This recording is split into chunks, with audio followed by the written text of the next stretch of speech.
Welcome to the channel, everyone. Go ahead and get comfortable, grab a warm drink, and settle in for tonight's story. If you enjoy deep family drama, unexpected justice, and stories about standing strong against absolute betrayal, you are in the right place. Just 3 days after burying my husband, my sister stood before our entire family, holding a toddler and a folded piece of paper, claiming he was my late husband's secret heir. She demanded half of my multi-million-dollar estate. My parents wrapped their arms around her and called me a cold, heartless monster for refusing to surrender my home.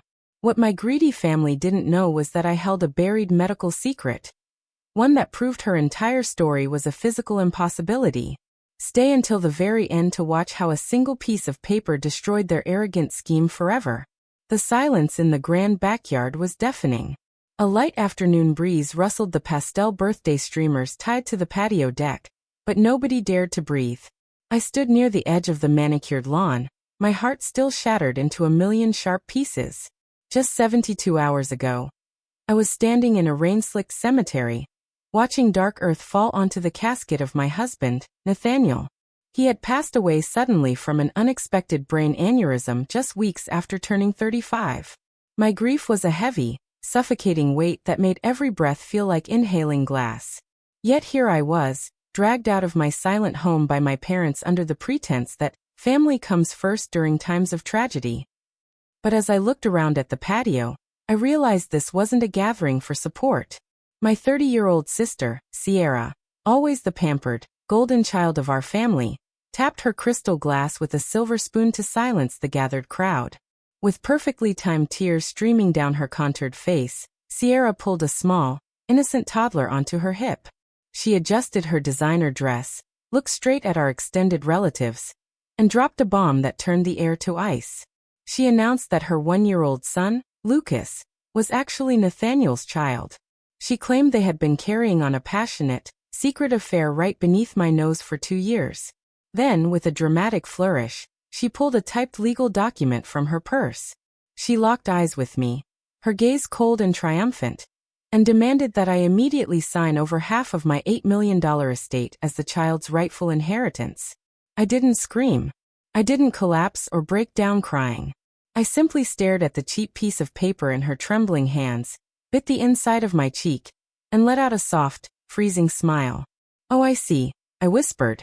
I had to physically restrain myself from laughing out loud right then and there. Sierra had built a massive, elaborate trap to steal my wealth, completely unaware that I held a buried medical secret about Nathaniel, a truth that rendered her scandalous story a complete biological impossibility. Before I could even process the sheer malice of her claim, my parents leaped into action. But they didn't rush over to comfort their newly widowed daughter. They didn't ask if I was holding up under the grief. Instead, my mother, Brenda, marched right past me and threw her arms around Sierra, weeping dramatically about innocent bloodlines. My father, Harrison, stepped forward with his chest puffed out, adopting the same booming, authoritative voice he had used to control my entire life. "Audra, you need to be reasonable about this," my father announced loudly, making sure every guest on the lawn heard every word. "We know you're grieving, but Nathaniel has a son. You cannot hoard that massive corporate estate all to yourself. You must do the right thing for his flesh and blood." My mother nodded vigorously, rubbing Sierra's back while glaring at me with pure disdain. "You have always been so selfish with your wealth, Audra. You stage those multi-million-dollar luxury homes for your corporate clients and live like royalty while your sister struggles. It is only fair that Lucas gets what his father intended. Don't make this an ugly legal battle. Just sign the deed over." The sheer, unadulterated entitlement made my blood boil, but I maintained absolute composure. I looked past my delusional parents and locked eyes with DeAndre. He was Sierra's hardworking husband, a 32-year-old restaurant manager who had always treated me with genuine respect and warmth. DeAndre was standing near the outdoor grill, frozen in time. The paper plate he was holding slipped from his fingers, crashing onto the stone pavers. Baked beans and salad splattered across his polished shoes, but he didn't even flinch. His dark brown eyes were wide with total devastation. He was an honest man who routinely worked 60-hour weeks to provide for a boy he believed was his own son. Now his wife was standing in front of their friends and neighbors, publicly declaring she had cheated on him with her dead brother-in-law. Sierra reached a hand out toward DeAndre, her voice lacking any real remorse. "DeAndre, I am so sorry you had to find out this way." DeAndre didn't say a single word. He took 2 steps back from her touch, shaking his head in absolute disgust and horror. Sierra immediately let out a dramatic sob, pivoting on her heel to point an accusing finger directly at me. "See what you made me do," she wailed, playing the victim with practiced ease. "My marriage is ruined because you refused to quietly share your wealth." I took a slow step forward, and the entire backyard seemed to brace for an explosion. But I refused to give them a public breakdown. I stepped up to Sierra, reached out, and plucked the typed document straight from her hands. The paper felt cheap. I scanned the text quickly. It was riddled with basic formatting errors and amateur legal jargon. Nathaniel had been a meticulous history teacher who prided himself on precise language and organization. He would never have drafted a legal document that looked like a poorly edited template. I folded the paper carefully and slipped it into my purse. "Thank you for bringing this to my attention, Sierra," I said, my voice smooth and level. "It is incredibly enlightening." My father scoffed loudly. "We expect those keys on our desk by the end of the week, Audra." I looked at him, feeling the very last thread of my familial loyalty snap forever. "You're right, Dad," I replied, turning my back on them. "But as of right now, you people are just strangers who happen to share my DNA. Do not call me. If any of you step foot on my property again, I will have you arrested for criminal trespassing." I walked to my car, my hands gripping the steering wheel as I pulled away from the party. I drove straight into the driveway of my private estate, watching the iron gate swing securely shut behind me. But as I parked, I caught sight of a familiar truck speeding down the avenue. It was DeAndre. He had fled the party, leaving his unfaithful wife behind in the wreckage she had created. I stepped inside my home. The massive crystal chandelier cast a cold, bright light over the empty foyer. I didn't shed a single tear. Instead, I walked into my private office, locked the doors, and waited. I knew my family.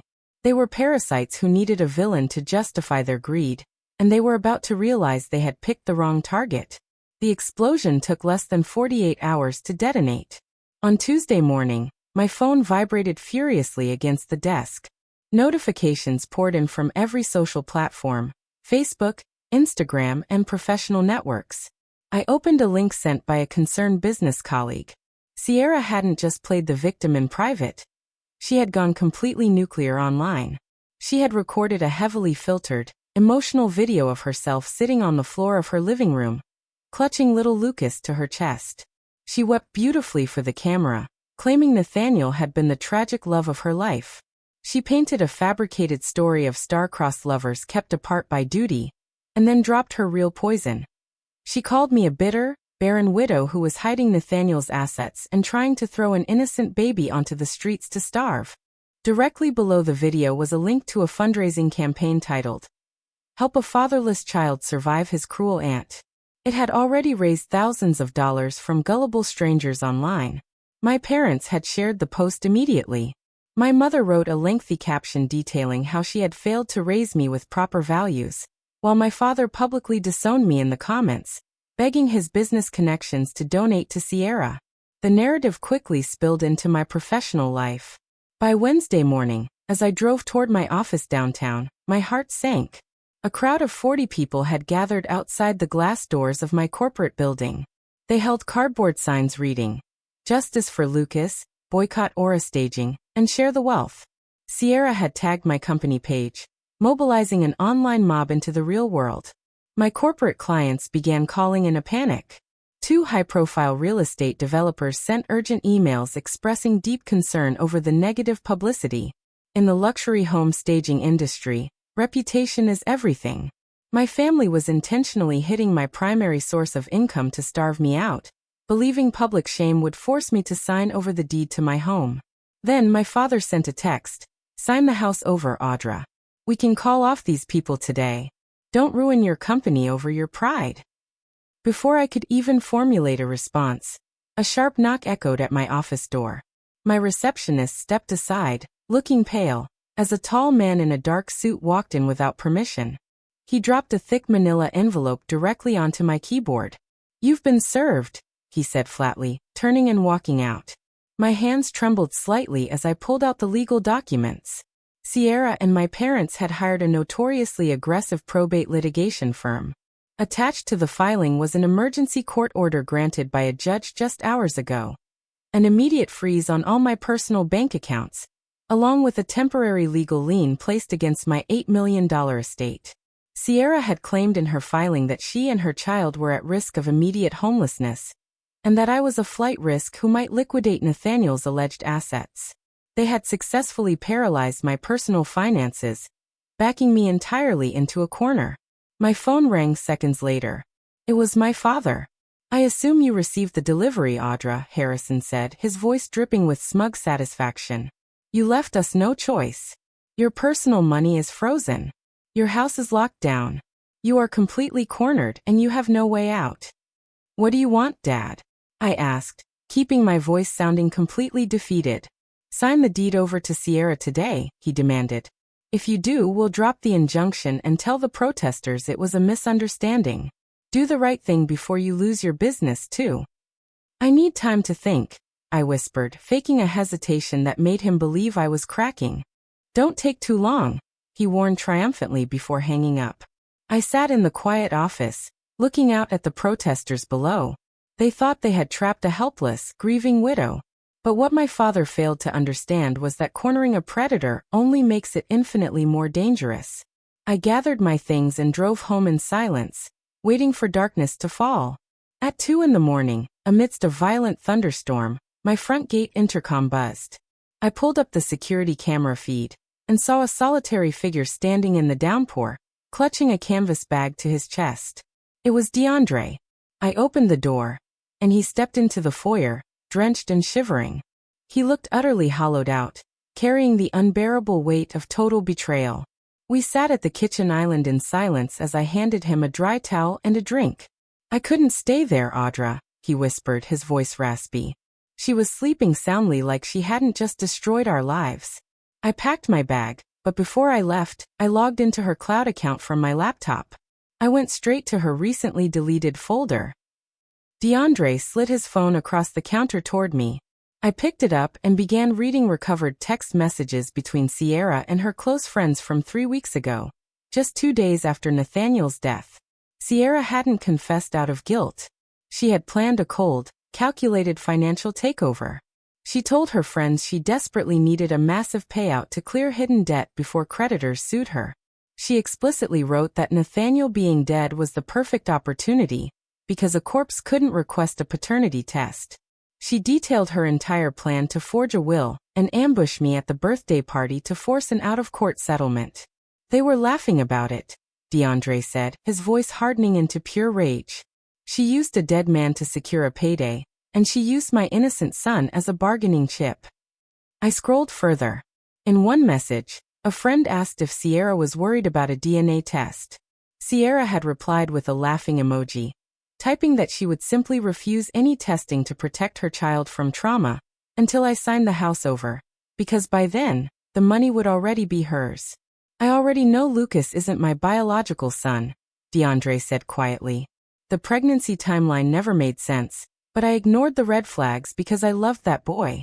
But reading those messages confirmed something else. "I am certain the child isn't Nathaniel's either. She picked your husband because he was wealthy and permanently gone." The air in the kitchen shifted dramatically. We were no longer two isolated victims drowning in grief. We were allies with digital proof of premeditated fraud. "We need to find out who the real father is to blow her story apart," DeAndre said, looking up at me with fierce determination. I reached out, placing my hand over his. "They think they have me trapped with frozen accounts and a fake lawsuit," I said, my voice cold and steady. "But I have a secret of my own, DeAndre. A medical secret about Nathaniel that Sierra couldn't possibly have known when she chose him as her target." DeAndre's eyes sharpened. "Let's burn their house down," he said. He reached into his bag and pulled out a small piece of paper, a receipt from a 24-hour private genetics laboratory. "Before I left the nursery tonight, I took a sterile DNA swab from Lucas's cheek," DeAndre revealed. I dropped it in a priority overnight shipping box to an expedited testing center. In 72 hours, I will have legally admissible proof that the boy isn't mine, and we might just find out who he actually belongs to. I stared at him in awe. In his darkest hour, DeAndre had shown incredible mental clarity. I walked down the hall to my private study, unlocked the heavy steel safe behind the bookshelf, and pulled out an old manila folder. I brought it back to the kitchen and dropped it in front of him. "You don't need to wonder if my husband ever betrayed you," I said softly, opening the folder. Inside was a certified medical document signed by 3 specialists. When Nathaniel was 18, he contracted a severe case of mumps that caused massive internal complications. It permanently destroyed his reproductive system. He was diagnosed as 100% irreversibly sterile. DeAndre froze, reading the highlighted conclusion twice. "We never told a single soul," I explained. "My parents are obsessed with bloodlines, and they would have belittled Nathaniel relentlessly. We buried the records and told everyone we were focusing on our careers. Sierra picked a man who was physically incapable of fathering a child." A dark, satisfying smile formed on DeAndre's face. "She built a fraud on a biological impossibility," he whispered. "We could take this to the police right now." "No," DeAndre corrected himself, his eyes narrowing. "If we reveal this now, she'll claim it was an honest mistake and play the victim again. We need to let them get so wildly arrogant and deeply committed to this fraud that there is no escape. We wait for my DNA results to come back. And once we find out who the real father is," I added, "we won't just expose a lie, we'll burn their entire reality to the ground." We spent the rest of the night plotting our next move, fully aware that my parents were planning another vicious attack for the morning. But just as we thought we had mapped out every variable, an uninvited visitor showed up at my corporate office the following afternoon. And the threat they brought with them was far worse than frozen bank accounts. My sister and parents thought they had me completely helpless with frozen bank accounts and a media smear campaign. But when they brought a mysterious benefactor into my office to force a quick settlement, they didn't know I was holding 2 devastating secrets: my late husband's certified medical proof of sterility, and the real DNA results of her baby. Watch how one courtroom showdown turns their greed into total ruin. The afternoon sun hit the floor-to-ceiling windows of my corner office, casting long, sharp shadows across the mahogany desk. I was staring at the stack of legal notices when my door opened without warning. My father walked in first, wearing his most expensive suit, looking as arrogant as ever. Behind him walked Sierra, holding little Lucas, and a tall, heavily built man in a tailored gray coat. A man I didn't recognize. "I told you we'd be back, Audra," my father announced, leaning over my desk with a predatory grin. "Your personal accounts are frozen. Your business reputation is crumbling. The protesters outside are getting louder by the hour. It's over." Sierra stepped forward, clutching her son with a rehearsed look of faint sadness. "I didn't want it to come to this, Audra," she purred smoothly. "If you just sign over 50% of the estate and transfer the deed to the main house today, we will drop the lawsuits. We'll even tell the press it was a miscommunication." I looked past her to the stranger standing near the door. He had a harsh face, a thick gold watch on his wrist, and kept his hands casually tucked in his pockets. "Who is your friend?" I asked, keeping my tone perfectly flat. "This is Julian Vance," my father sneered proudly. "He's a prominent property developer, and more importantly, he's Sierra's strategic financial partner. Julian has graciously agreed to buy out Sierra's half of the estate as soon as you sign it over. He's funding our legal team."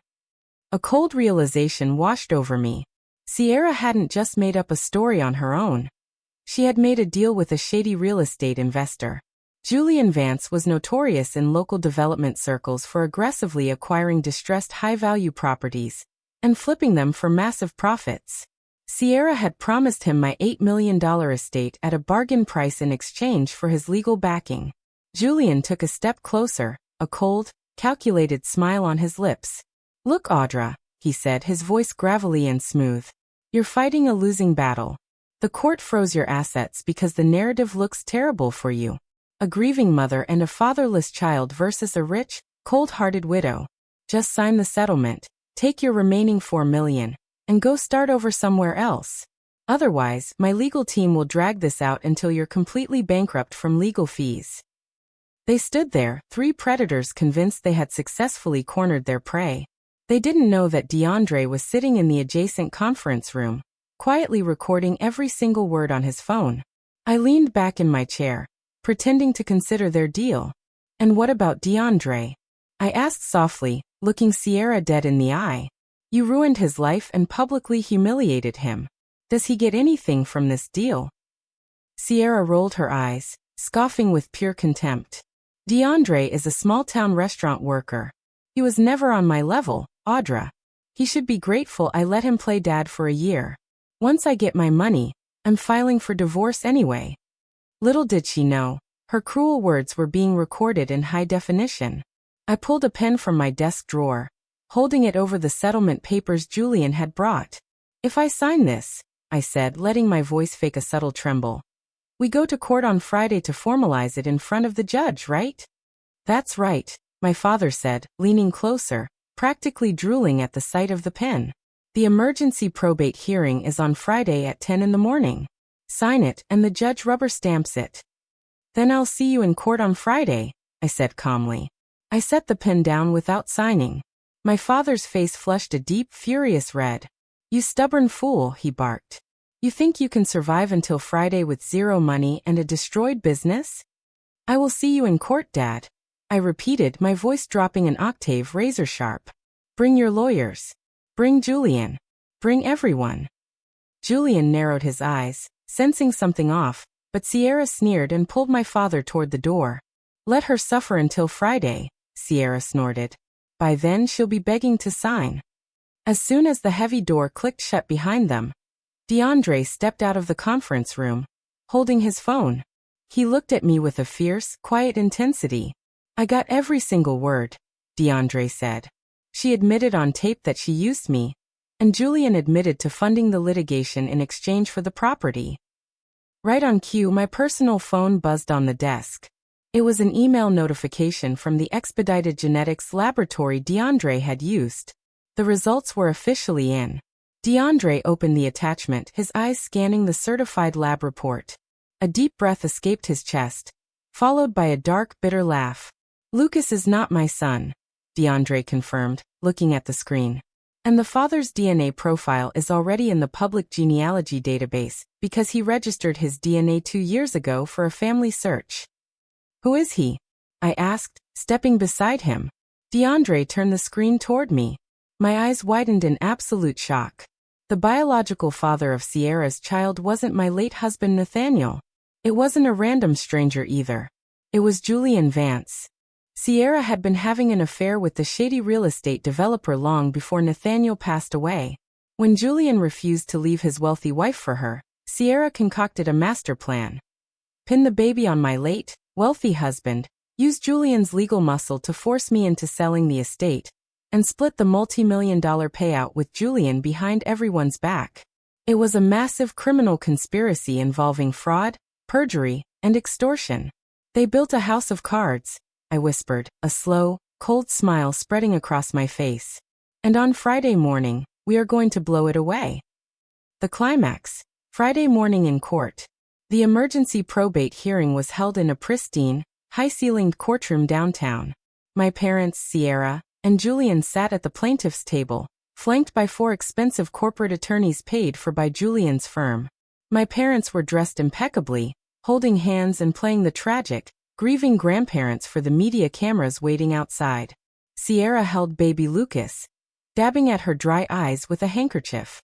I sat at the defense table alone, accompanied only by my lead attorney, Marcus Vance, a brilliant, silver-haired litigator who had worked with Nathaniel's corporate estate for over a decade. DeAndre sat quietly in the back row of the public gallery, wearing a neat suit, keeping his head down. Judge Evelyn Miller, a stern woman with decades of family law experience, took the bench and slammed her gavel down. "We are here today regarding the emergency motion filed by the plaintiff, Sierra," Judge Miller announced, reviewing the paperwork. "The plaintiff alleges that the late Nathaniel left a secret child and an unverified written claim to half of the defendant's $8 million estate. The plaintiff is requesting a permanent injunction freezing all assets until the property is transferred. Sierra's lead attorney stood up, adopting a pompous, theatrical tone. Your Honor, my client is a young, vulnerable mother left abandoned by a cold aunt who refuses to honor the dead husband's lineage. We have eyewitness testimonies from her parents, proof of financial hardship, and a preliminary draft of a will. Judge Miller turned her sharp eyes toward my table. Defense, how do you respond? Your client's personal accounts are currently frozen. Are you prepared to settle? Marcus stood up slowly, adjusting his button jacket. Your Honor, my client, Audra, has no intention of settling. In fact, we move for an immediate dismissal of all claims, the lifting of all asset freezes, and the immediate referral of the plaintiffs to the district attorney's office for felony fraud and perjury. Gasps echoed through the gallery. My father leaned forward, whispering furiously to his lawyer, while Sierra sneered across the aisle. Those are heavy allegations, Counselor, Judge Miller warned, leaning forward. You had better have extraordinary evidence to back up a charge like that. We do, Your Honor, Marcus said smoothly. He walked over to the court clerk and handed over a sealed yellow envelope. First, we submit Exhibit A. Certified medical records from the Mayo Clinic, signed by 3 chief medical officers. Marcus turned to face Sierra and my parents, his voice echoing clearly through the vaulted room. When the deceased, Nathaniel, was 18 years old, he suffered from a severe medical complication that resulted in complete, irreversible sterility. He was physically incapable of producing biological children for his entire adult life. It was a biological impossibility for him to father Sierra's child. The room went dead silent. Sierra's jaw dropped. The color drained from her face so fast she looked like a ghost. My mother gasped loudly, turning to my father with wide, panicked eyes. That's a lie, Sierra shrieked, breaking court protocol. He's lying. They forged those records. Silence in my courtroom. Judge Miller slammed her gavel down hard, glaring at Sierra. She opened the envelope, carefully reading the official medical certifications. Her expression turned to hardened steel. Furthermore, Your Honor, Marcus continued calmly, dropping a second document onto the bench, we submit Exhibit B, a certified court-admissible DNA test conducted 3 days ago on the minor child Lucas. Marcus looked directly at Julian Vance, who was suddenly sweating profusely under his collar. The DNA test conclusively proves that Nathaniel is not the father, Marcus announced loudly. Nor is Sierra's husband, DeAndre. The biological father of the child is, in fact, the chief financial backer sitting right there at the plaintiff's table, Mr. Julian Vance. The gallery erupted into utter chaos. Julian sprang out of his chair, glaring in terror at Sierra. What did you do? He yelled at her, his voice cracking with rage. You swore to me the kid was DeAndre's. Julian, shut up. Sierra screamed back, clutching her baby as her entire world shattered into pieces around her. My father sat frozen in his chair, staring at Sierra as if he had been struck by lightning. His golden daughter, the woman he had destroyed his relationship with me to protect, had lied to him, cheated on her husband, and dragged him into a massive criminal scheme. Order! Order in this court! Judge Miller slammed the gavel repeatedly until silence returned, her face thunderous with fury. She looked down at Sierra and Julian with pure disgust. This is the most appalling abuse of the judicial system I have seen in 20 years, Judge Miller said, her voice dripping with ice. I am immediately lifting all freezes on Audra's accounts and removing all liens against her property. She pointed a finger directly at Sierra, Julian, and my father. I am issuing an immediate bench warrant for Sierra and Julian Vance for conspiracy to commit grand theft, perjury, and fraud. Bailiffs, secure the doors. 2 armed bailiffs immediately moved to block the courtroom exits. My mother burst into hyperventilating sobs, burying her face in her hands, while my father sank into his seat, looking broken, defeated, and utterly ruined. Sierra fell to her knees near the table, weeping hysterical, ugly tears, begging Julian to help her. But Julian was already screaming at his own lawyers to save him from arrest. I stood up slowly from my chair, buttoned my blazer, and looked down at my family one last time. I didn't feel rage anymore. I felt nothing at all. As the bailiff stepped forward to take Sierra and Julian into custody, I walked down the center aisle of the courtroom. I paused beside DeAndre, who stood tall in the back, a look of peaceful closure on his face. He nodded at me with deep respect. I stepped out of the courthouse doors into the bright morning sunlight. The cameras flashed, but this time, the reporters weren't shouting accusations. They were capturing the spectacular fall of the people who tried to destroy me. I took a deep, clear breath of fresh air for the first time since my husband passed away. I had honored Nathaniel's memory, protected our home, and crushed the parasites who tried to bleed me dry. What a powerful lesson in truth and resilience. Sierra and her parents tried to use grief, greed, and public shame to tear down a grieving widow, but their own arrogance became their downfall. If you loved seeing justice served in this story, please leave a like, drop a comment with your thoughts on how Audra handled her family, and hit that subscribe button to support the channel. Thank you for listening, and until next time, stay strong and guard your peace.